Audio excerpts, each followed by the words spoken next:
दुनिया भर से सनातन धर्म की सारी खबरों से रहना चाहते हैं अपडेट, तो सब्सक्राइब करें द साइंटिफिक हिंदू को।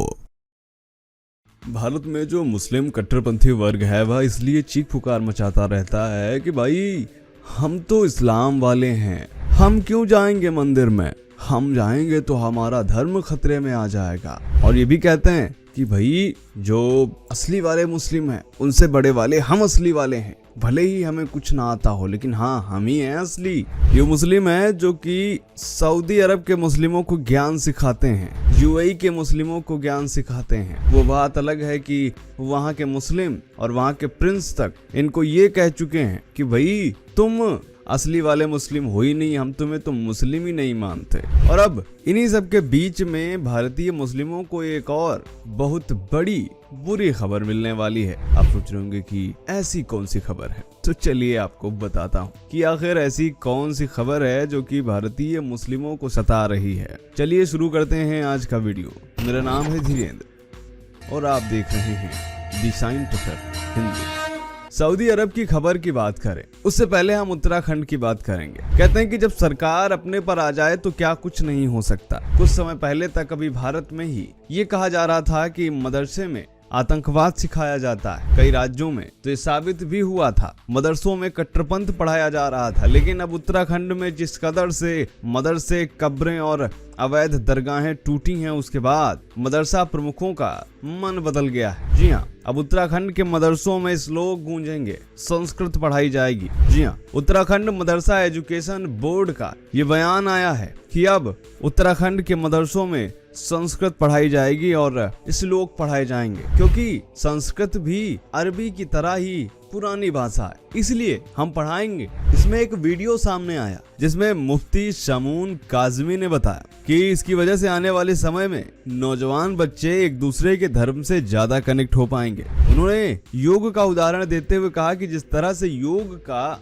संबंध किसी विशेष धर्म से नहीं है, योग सभी धर्मों को जोड़ता है, इसी तरह से भाषाएं भी सभी धर्मों को जोड़ने का काम कर सकती हैं। दो भाषाएं यानी अरबी और संस्कृत ये एक दूसरे की पूरक हैं।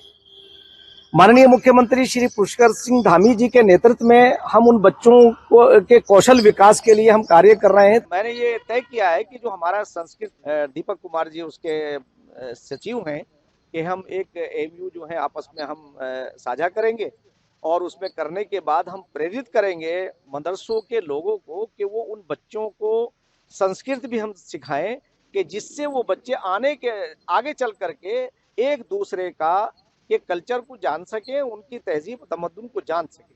और मैं ये समझता हूँ कि जिस दिन ये सारी चीजें आ जाएगी तो फिर हमें ज्यादा दिक्कत पेश नहीं आएंगी। जैसे माननीय प्रधानमंत्री जी जब योग दिवस को लेकर के आए तो मेरी और स्वामी रामदेव जी की एक वार्ता हुई। तो इस पे आपकी क्या राय है, कमेंट करके बताइएगा। अब आते हैं योग पे ही, सऊदी अरब में और सनातन संस्कृति पर भी। दोस्तों, सऊदी अरब की एक प्रसिद्ध नागरिक हैं जिनका नाम है नौफ अल मारवाई। ये क्या है? ये हैं सऊदी में अरब योग फाउंडेशन की फाउंडर और प्रेसिडेंट। अब इन्होंने जो भारत में बताया है उसे सुनकर आपके भी होश उड़ने वाले। इन्होंने बताया कि किस तरह से सऊदी अरब में बड़ी संख्या में सऊदी शेख और उनकी औरतें योग कर रही हैं, वही योग जो कि भारत में कट्टरपंथियों को रास नहीं आता है। और इनके कार्य किस कदर सऊदी अरब में बदलाव ला रहे हैं, आप इस बात का अंदाजा इस बात से लगा सकते हैं कि इनको भारत सरकार द्वारा पद्मश्री से भी सम्मानित किया गया है। और इन्होंने जो आगे बात बोली है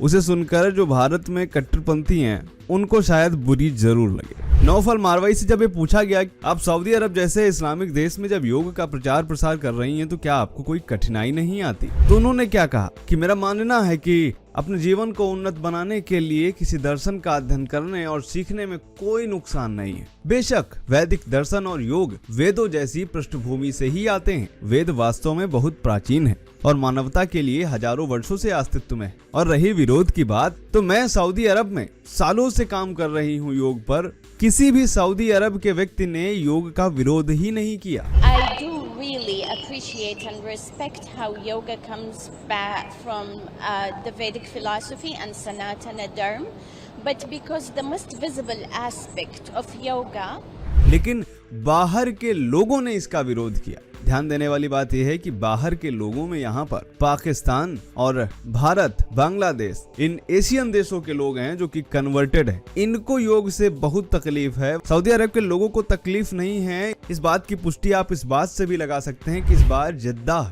और मक्का जैसे शहरों में योग चैंपियनशिप का आयोजन किया गया था, जिसमें छोटे छोटे बच्चों सहित औरतों और वृद्धों ने भी भाग लिया था। दोस्तों, नौफल मारवई ने आगे क्या कहा उसको जानने से पहले मैं आपको एक वीडियो दिखाता हूं जो कि एक हफ्ते पहले का ही है। देखिए किस तरीके से यहाँ पर सऊदी के लोग भी साथ में नाच गा रहे हैं और सऊदी के लोगों को अब सनातन धर्म से कोई दिक्कत नहीं है। देखिए वीडियो।